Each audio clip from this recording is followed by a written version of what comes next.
Deddy Corbuzier mulai muak namanya dibawa-bawa Jindan beserta gurunya Bang Haji Ridwan.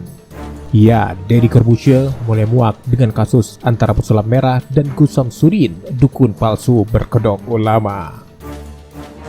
Setelah namanya dibawa-bawa oleh Jindan beserta gurunya Haji Ridwan, yaitu menyebut kalau harusnya masalah ini Deddy Corbuzier ikut andil dalam menyelesaikan kasus antara pesulap merah dan muridnya Jindan. Jadi kalau bisa Mas Deddy bertanya kepada kedua belah pihak kalau memang Mas Deddy orang tengah mencari kebenaran, hak atau yang batil. Kalau bisa saya ingin berjumpa dengan Mas Deddy empat mata.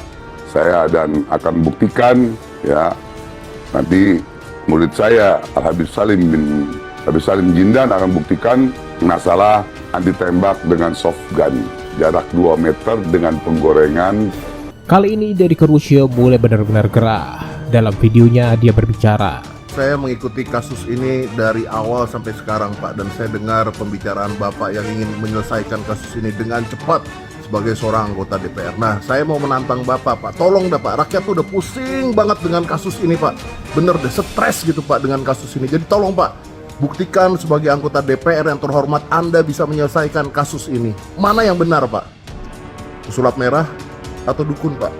Lalu Ahmad Soroni memenuhi undangan Deddy Corbuzier. Mungkinkah akan ke podcast membahas perdukunan? Mengingat Ahmad Soroni adalah Ketua Komisi 3 DPR yang berhubungan dengan masalah hukum di Indonesia, mungkin mereka sudah gerah dan muak dengan berita perdukunan. Bro Deddy, tantangan you, I jabanin, I nggak takut. Sekalipun badan you besar, tapi you pasti takut sama yang ini. Isu yang lain, mari kita duduk. I datang.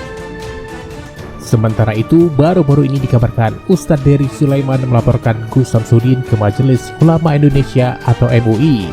Menurut Ustadz Dery guys, Gus Samsudin ini selama ini berbahaya karena menipu dengan kodok agama.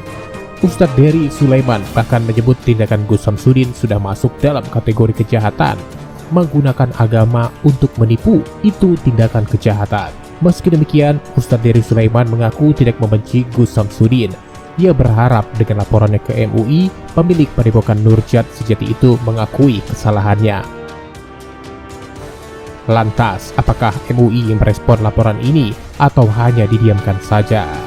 Belum lagi, anggota MUI menyebut harusnya pesulap merah diam saja seperti libat. Jangan membuat kegaduhan, fokus saja pada sulapnya. Jangan seperti ini yang bisa memecah belah umat. Nah, ini sudah dilaporkan oleh Ustadz Dery ke MUI. Apakah MUI akan bertindak?